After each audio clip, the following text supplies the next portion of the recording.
Welcome to John's Tarot.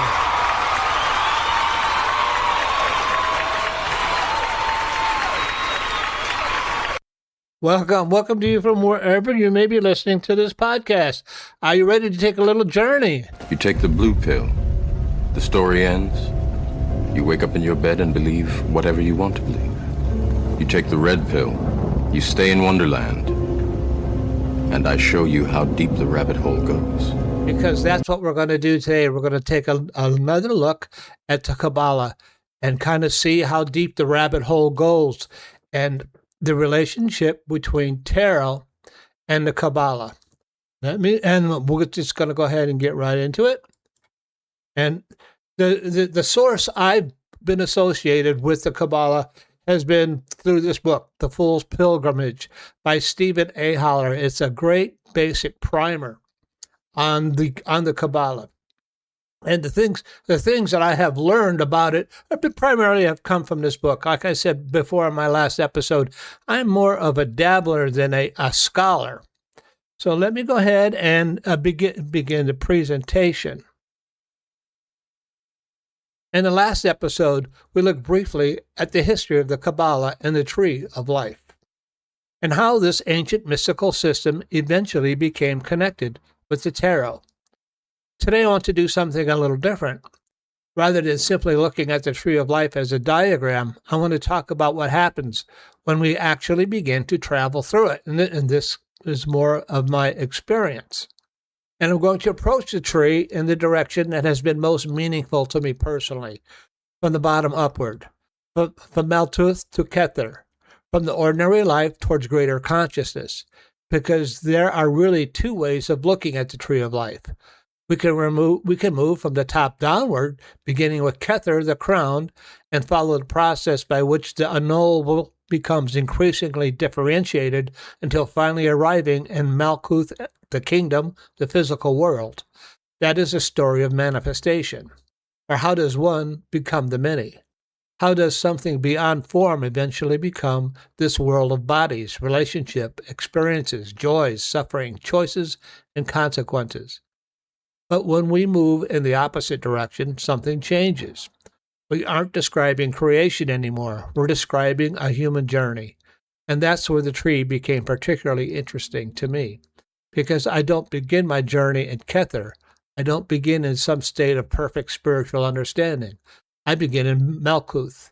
I begin right here at the bottom. Beginning in Malkuth. Malkuth means kingdom. It represents the physical world, the world of ordinary human experience. And there's something very important about beginning here. We don't begin by escaping life. We begin by experiencing it. We have relationships. We work. We succeed. We fail. We become frightened. We experience loss. We make mistakes. We hurt people. People hurt us. We discover things about ourselves that perhaps we would rather not discover. And sometimes life simply doesn't cooperate with what we thought was supposed to happen. That is Malkuth. And viewed in this way, Malkuth isn't spiritually inferior. It's the classroom. Everything begins here because this is where the experience occurs. When I first began working with the Tree of Life from the bottom upward, I gradually stopped seeing it as simply as a collection of strange Hebrew names and occult correspondences. I began seeing something much more interesting. I began seeing a map of human transformation. Between the 10 seraphists are 22 paths. In the Hermetic Kabbalistic tradition, those 22 paths became associated with the 22 major arcana of the tarot. That gives us an interesting way of understanding the major arcana. They're not simply 22 individual pictures with 22 separate definitions.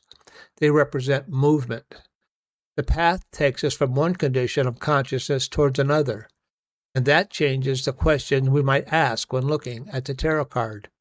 Instead of simply asking, what does this card mean?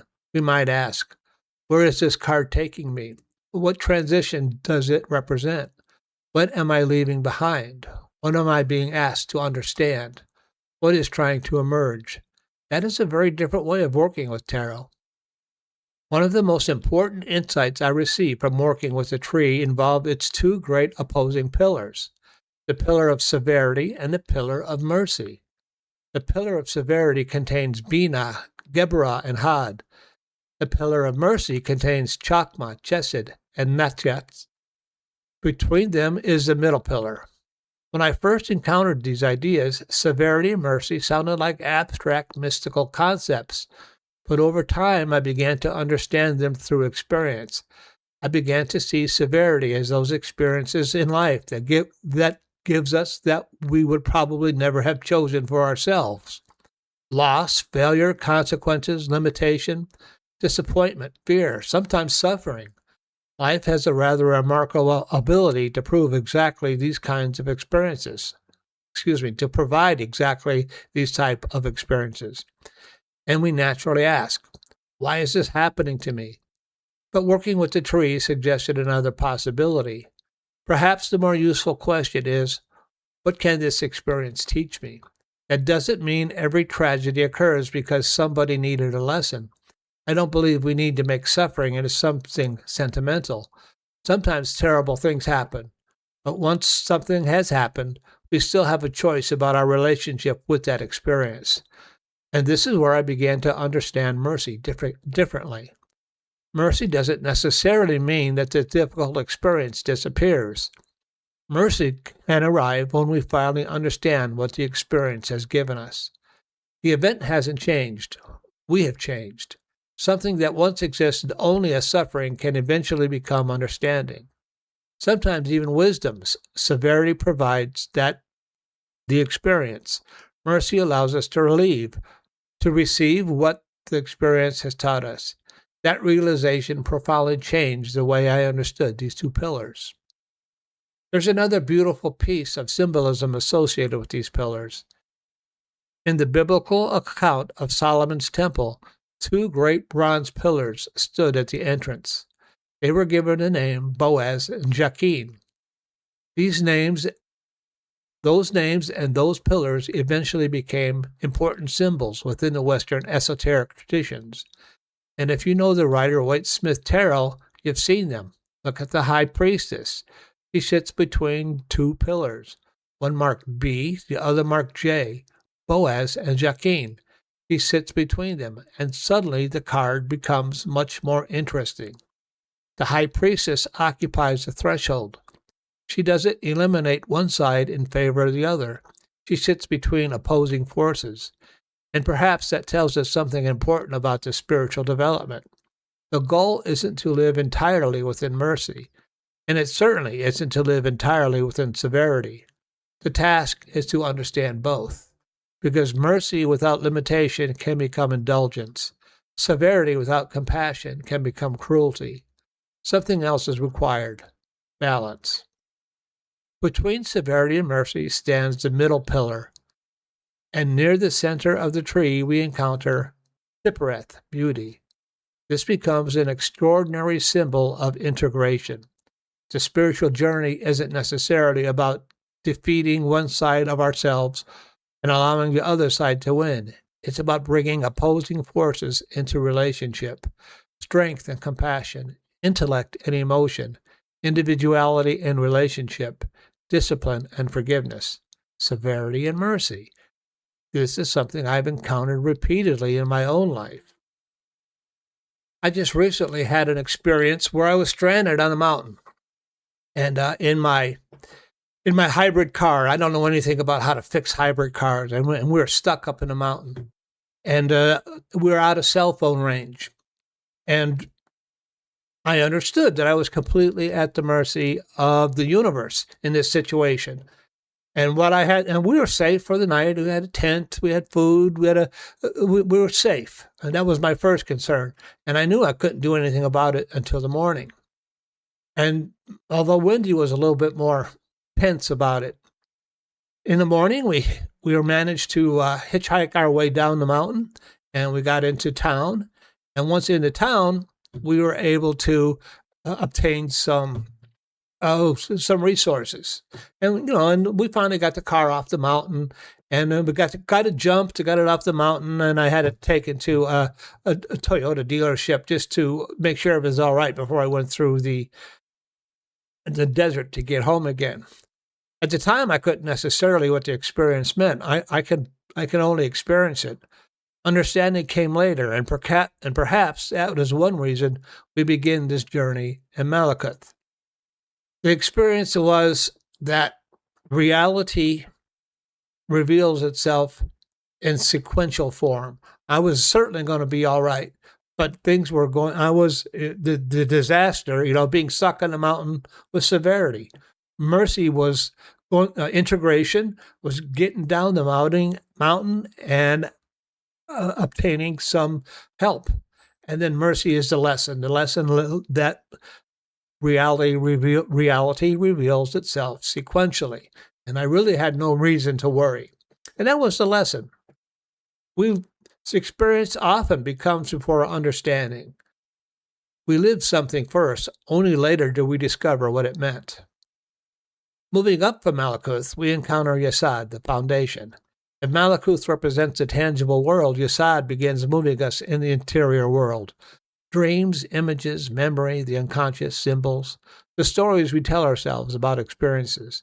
This is particularly relevant to the tarot, because tarot communicates primarily through image and symbol. A symbol doesn't always tell us what to think. Instead, it can create a space in which something already within us becomes visible. That's one reason the same tarot card can speak differently at different periods in our lives. The picture hasn't changed, we have. Because we have changed, we are capable of seeing something that perhaps we couldn't see before. As we continue upward through the tree, we encounter increasingly complex dimensions of consciousness. Netcheth and Had bring us into the territory of emotion, desires, intellect, language, and interpretation. And eventually we approach Tippereth, the center, beauty, integration. This is where I think the tree becomes less about acquiring information and more about becoming capable of seeing ourselves differently. We begin in Malkuth saying, "This happened to me." Later we might say, "This is what I felt about what happened." Then perhaps, "This is the story I created about what happened." And eventually, "This is what the experience taught me." The event hasn't changed, but our consciousness has. This is the transformation. Eventually, the journey moves towards Kether, the crown. I would be very cautious about claiming to explain Kether. Perhaps that's the part of the point. The closer the tree moves towards its source, the more difficult ordinary language becomes. At the bottom of the tree, we have objects, events, experiences. At the top, we approach unity. The distinctions that emerge seem so important in ordinary life begins to dissolve. And perhaps the destination isn't about acquiring some final piece of secret knowledge. Perhaps it's about progressively moving the things that prevent us from seeing clearly. That brings us back to the Fool. In Hermetic Kabbalah, the Fool occupies a path near the summit of the tree. And I find that fascinating because we normally think of the Fool as the beginning, the inexperienced traveler, a person stepping into the road without knowing what lies ahead. But there is another way to understand the Fool. After passing through experience, after severity and mercy, after fear and desire, after intellect and emotion, after discovering how much of what we thought we knew was incomplete, perhaps we arrive at another kind of simplicity. Not the simplicity of someone who has never experienced life, the simplicity of someone who has experienced a great deal and no longer needs to pretend he controls it. The Fool begins the journey. And in another sense, perhaps the Fool is also what remains when the journey has stripped away everything unnecessary. That's ultimately what the Tree of Life has meant to me. I could study the Serapith, I can memorize the past, I can learn the Hebrew letters, tarot correspondence, and all the elaborate associations that generations of mystics and occultists have placed upon this diagram. And all of that is interesting. But eventually, the map has to meet life, because Malkuth is right here. The journey begins with whatever is happening in front of us.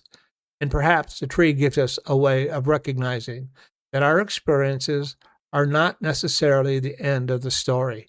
Severity may eventually reveal mercy. Confusion may eventually produce understanding.